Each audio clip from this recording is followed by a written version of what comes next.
donc on a une ministre de l'administration territoriale fait ça ra kiche min be nyangili ta ka se ma raison d'état jamana ka intégrité ni kuma fola ko politique kuma bu ka récipité minawla bu ka parti dissous abora klonga law ay France ambassadeur gagné France ka armée gagné France politicien bête pour Macron al munu bani o de parti politique o de politicien ay ni tabe ka jamana kan e be ni soja ke be na fanga ni ou bien be na ko reke donc jamana ni kele o kele baye o la bi wulena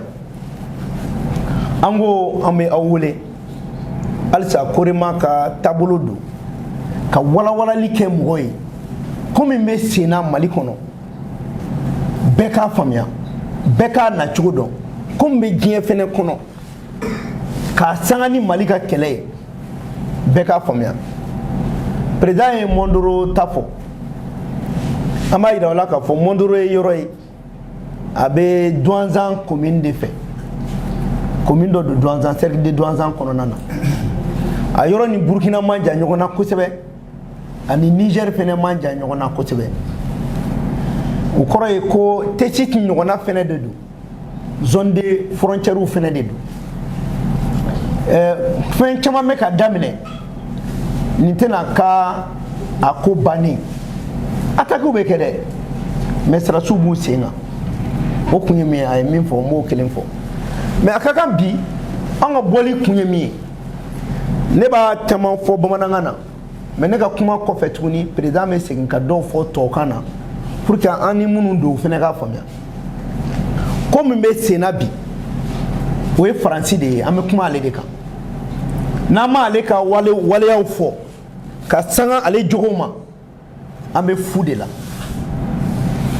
sabla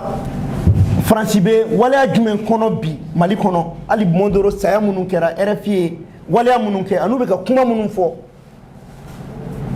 o fere o de be fo mo ka famia be ka do ko komimbe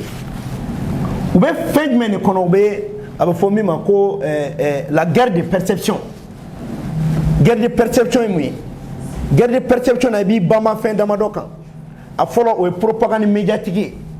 qui ka médiauta ka galon tige ka da jamana la comme nous market chugo mununa kulu fo chugo jugula ka tura market. A flana be fo ma de ko délation. C'est-à-dire la clé kokola be ko ba kuma bailama de ke ani a fo ma ko désinformation. France be ka baraka ni doctrine flade we ka baraw baraka ma nyefo pour que mo ka fama doctrine folo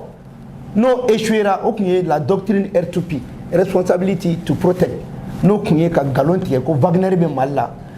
wala sa wina fo population yi ko armée be ka aka na folo do mercenaire de la ku yere défend mais o tega jamana défend ala ke djien be ya don wala nyini o ma sabati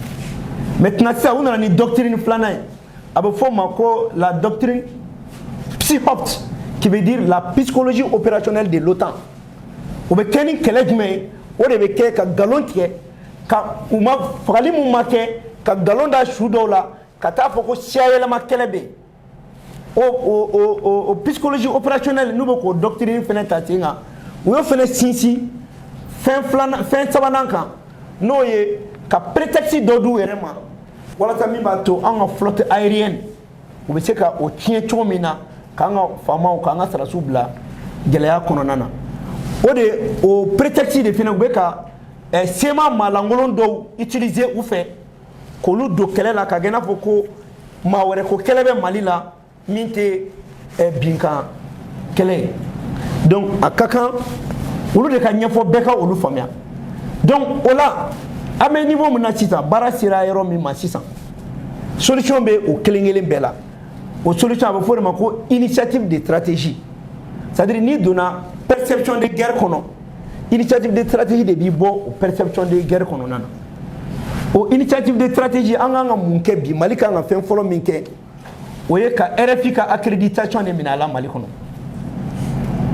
RFI ka accréditation ka minala ka fo mali kono RFI te la main ambli parce que tant que amuka accréditation minawla on peut continuer ka galonté ni RFI ta minɛna progressivement TV5 ni France 24 taw an ma ɲɛsin olu fɛnɛ ma parce que an bɛ kɛlɛ mun na sisan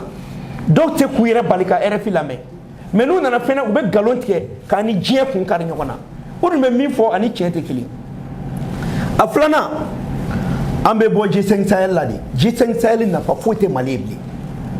France b'i to G5 Sahel in kɔnɔ parce que ale de ka fɛn sigilen don a bɛ kojugu caman labɛn an kama donc Mali kan ka bɔ G5 Sahel kɔnɔ ka to partenariat de bilatéralisme na ani Burkina an bɛ kuma an ka frontière kan Niger anu bɛ kuma an ka frontière kan n'o bɛnn'u ma ani Mauritanie bɛ kuma ani Algérie bɛ kuma mɔgɔ mɔgɔ n'an bɛ frontière la an n'o de bɛ kuma an ka frontière ko kan parce que G5 Sahel n'an tora a kɔnɔ u b'u profiter de fɛ ka tiɲɛni wɛrɛ kɛ a sabanan o ye sisan an dabali bannen don e force takuba e gɛnna halisa e bɛ k'a fɔ k'e ye terroriste dɔ faga Mali la e de ye terroriste ye sisan c'est des forces d'occupation depuis gouvernement ka communiqué kɔfɛ an man ka communiqué foyi mɛn Mali kɔnɔ bilen ko force takuba ye min kɛ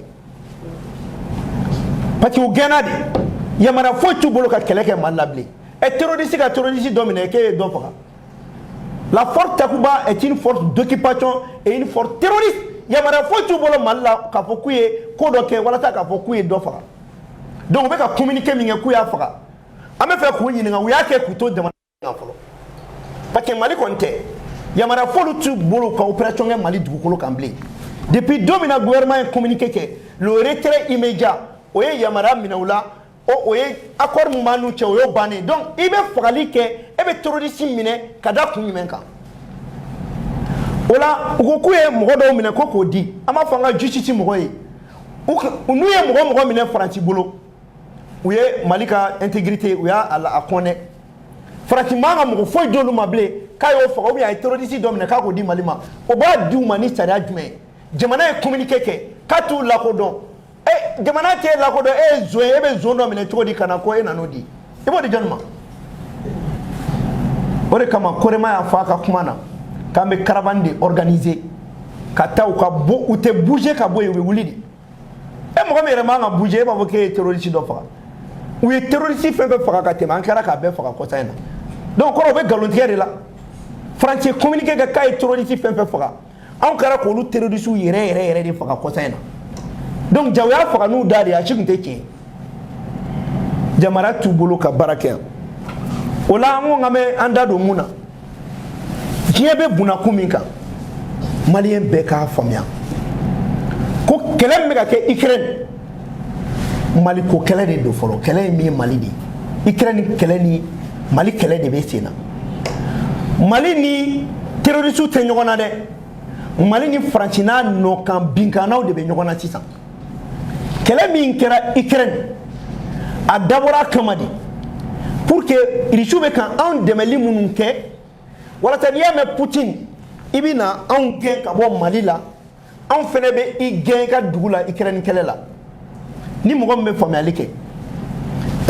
traité de coopération Barkhane o de nana ni Takuba ye Takuba tɛ foyi ye o européanisation Takuba ye OTAN de donc le fait que ani Russie ye kɛlɛ daminɛ n'an ko armée française ka taa n'i ye jateminɛ kɛ o kɔrɔ de ye ko an ye OTAN de gɛn bon OTAN dun fana tun bɛ mun de la yan o tun bɛ ko min na pour que OTAN ye Faransi États-Unis a n'a nɔfɛmɔgɔw u b'o de okumu kɔnɔna la pour que ka anw ka sɔrɔ minnu bɛ yan ka farafinna tilaw ni ɲɔgɔn cɛ parce que diɲɛ bɛ bloc fila de bolo sisan Irisiw ni Chinois ka bloc b'u dan ma États-Unis ani Faransi olu fana bɛ u dan ma donc n'u taara Irisiw kɛlɛ Ukraine o la o b'a to Irisiw bɛ ɲinɛ Mali kɔ donc mun de bɛ sen na sisan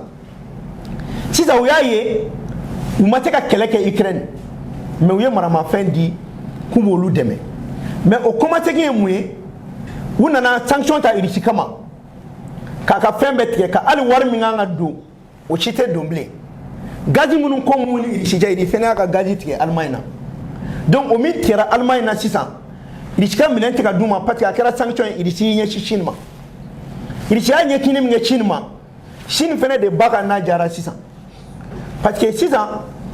Irisi de tun bɛ gaz naturel di Allemagne ma Europe bɛɛ ma donc si comme ni kɛlɛ wulila no o gazi tɛ ka sɔrɔ bilen États-Unis min ye nin ko kunyanfan ye parce que ale bɛ sanni feere la ale bɛ ka gazi liquéfié de di Union européenne ma sa sɔngɔ gɛlɛman na parce que ni nin kɛlɛ wulila ale fana ka sugu bɛ ja donc naturel tɛ ka sɔrɔ bilen mais o dɔrɔn tɛ a kɛra ka na OTAN kɔnɔna na avec l'industrie américaine ka maramafɛnw fana ta ka OTAN bila o y'o san ka taa n'o ye Ukraine donc mun de bɛna diɲɛ kɔnɔ sisan gɛlɛya de bɛ ka na diɲɛ kɔnɔ ordre mondial de bɛ ka changer maintenant non ordre mondial bɛ changer Allemagne y'a f'u bɛɛ ɲɛna k'u k'a ko nɛmɛ ko n'a tɛmɛna dɔgɔkun 3 kan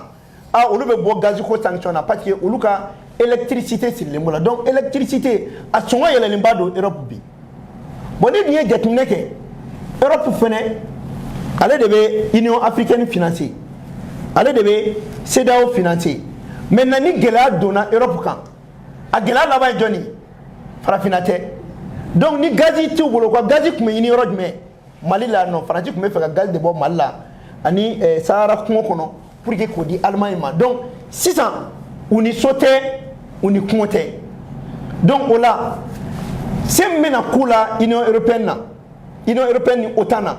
o gɛlɛya o bɛna répercuter farafinna de kan donc o la Faransi a bɛ nkalon de tigɛ ka baara jugu bɛɛ kɛ pour que guerre kana ban Mali la k'o k'a to kun ye yan o de kama attaque mun kɛra Mondoro mun kɛra bi ani mun bɛ nalen kɛ a bɛɛ ye Faransi ka janfan de ye voiture piégée minnu nana attaque kɛ a voiture piégée ye Syriens ka mercenaires de bɛ nin kɛ ani arabo-pakistanais olu de bɛ nin ɲɔgɔnna kɛ u tun bɛ ka Syrie minnu dɛmɛ Irisiw contre la ye olu de bɛ nin kɛ u labɛnna Libi de ka na n'u ye ka tila ka fɛɛrɛ kɛ Boko Haram ka mɔgɔ ani terroristes min bɛ Niger Bazoum fana y'olu bila o de kama guerre min kɛra Mondoro a su cayara an fɛ yen tiɲɛ don mais u ka minɛn caman de yera mun ye hali Faransi yɛrɛ ka minɛnw ye patrouille conjointe la minɛn minnu tun b'u bolo a terroristes minnu fana sara a caman marifa minnu yer'u bolo Faransi ka minɛnw de don wa caman fana a identifiera k'u bɔra minnu bilara Bazoum fɛ yen kɔsa in na o mɔgɔ kelenw de don donc nin kun ye mun ye fo maliyɛn bɛɛ k'i préparer sisan u bɛna bi Mali kan diyagoya de la Honorable Ouattara fɔ a ka kuma na hali États-Unis bɛ attaquer le 11 septembre ma kɛ yan mais diɲɛ armée États-Unis armée ma fɔrɔlen tɛ nin bɛɛ bi Irisiw kɛlen tɛ ka ngɔra da u bɛɛ la mais Irisiw fana ka yɔrɔ dɔw bɛ attaque kɔrɔ tɛ ko armée ye fugari ye attaque kɔrɔ tɛ k'aw ma kɔlɔsili kɛ i bɛ attaquer bon sisan fo mɔgɔw k'a faamuya ko kɛlɛ min bɛ Mali la diɲɛ ordre mondial de bɛ ka changer Mali ka kɛlɛ tɛ Mali dɔrɔn ye parce que sisan fɛn jumɛn bɛna kɛ Union européenne u tɛna se ka u bɛ dɛmɛ mun kɛ Afrique ye u tɛ se k'o kɛ tuguni u tɛ se ka Afrique dɛmɛ yɛrɛ bilen tuguni mais u bɛna lajɛ de u ni Afrique bɛ baara kɛ ɲɔgɔn fɛ cogo min pour que k'u sanayɛlɛ bon o dun b'a sɔrɔ fana Irisiw ani Chinois anw bɛ k'an bolo di olu ma nin bɛɛ kun ye fana Mali kana i ɲɛsin ka don Chine ni Irisi ka bloc la sisan ni kɛlɛ in kɔnɔna la Chinois bɛ ka gazi sɔrɔ da nɔgɔman na donc diɲɛ mɔgɔ fana bɛ n'i ɲɛsin Chinois ni Irisiw ma k'u ka développement économique kɛ armement na Irisi ɲɔgɔn ka dɔgɔn bi parce que u bɛ ka kɛlɛ min kɛ Ukraine a dabɔra kama u b'a fɔ Mali la ko coup d'état kɛra mais en 2014 président min tun bɛ yen ni pro Irisi don u y'a gɛn ka coup d'état k'a la u tun bɛna a faga i b'a fɔ Kadhafi fagara cogo min na a bolila de o bolilen kɔfɛ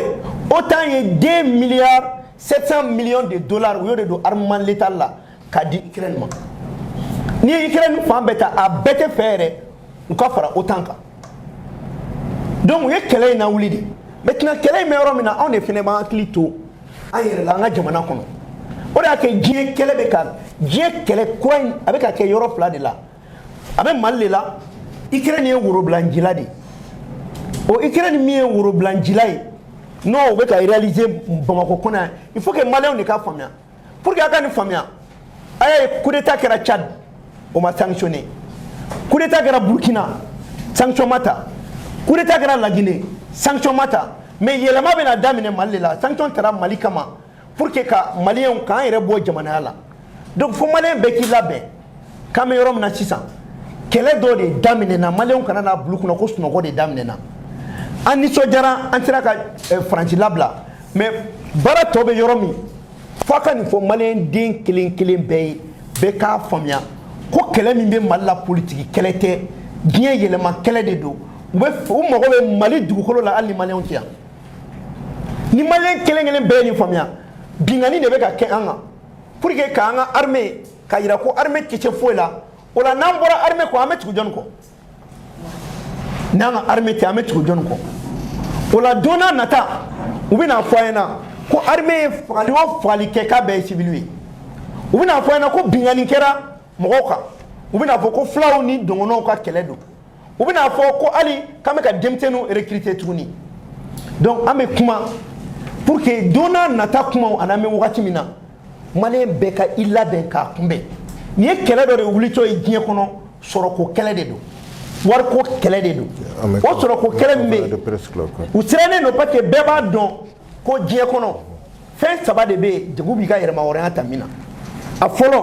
o y'i ka armée ye a filanan o y'i ka wari ye a sabanan o y'i ka kan ye u b'a dɔn transition bɛ ka taa taabolo min kan transition bɛ na bɔ nin wari la parce que an b'aw fɔ ɲɛna ka nɔgɔ bɔ a la transition bɛ ka ko fila dɔrɔn de makɔnɔ soit éco ko min fɔra o ka créer farafinna dugu bɛɛ la mais a éco a wari Faransi t'a garanti wa a tɛ dilan Faransi ka trésor la Faransi ɲin tɛ don a la a wari foyi tɛ di Faransi ma Faransi t'a falen a convertibilité tɛ di Faransi ma farafinna dugu bɛɛ bɛnnen b'o kan Buhari y'o kelen de fɛnɛ de fɔ n'o ko kɛra sabati ye an b'an yɛrɛ sɔrɔ a kɔnɔ o la hali u ka messagerie wari min bɛ dilan a tɛ passer olu ka canal fɛ n'o ma ɲa farafinna dugu bɛɛ b'a dɔn i kan ka taa yɔrɔ min na parce que diɲɛ kura min yɛlɛmana irisiw yɛlɛmana côté min na u taara chinois ka côté la messagerie suivi min b'u bolo n'o ye wari bɛɛ bɛ se k'i kɔ don a la donc o yɛlɛma kɔrɔ min bɛ diɲɛ kɔnɔ a kana kɛ mɔgɔw kɔnɔ ko Mali pression min bɛ Mali kan diɲɛ kɛlɛ de don ni maliyɛn bɛɛ sera k'a faamuya ko diɲɛ kɛlɛ de bɛ ka kɛ Mali la a bɛ ka kɛ dugujukɔrɔ fɛn de nɔfɛ parce que munna Niger bɛ nin comportement kɛ Faransi ka Areva de bɛ Niger o bɛ ka uranium bɔ yen Mauritanie u ka carburant bɛ bɔ yen bon maintenant u tɔ ye mun ye mɔgɔw b'an ka dugukolo n'a nafamafɛnw na donc ni maliyɛn bɛɛ ye nin faamuya a bɛna dɔn k'a fɔ ko minnu bɛ wuli ko politiki kɛlɛ a b'aw daji t'u kunna parce que faso ko tɛ u bɛ ka jamana janfa de ni minnu m'a faamuya an b'a f'u ɲɛna cɛ n'i m'a faamuya i mɔkɛ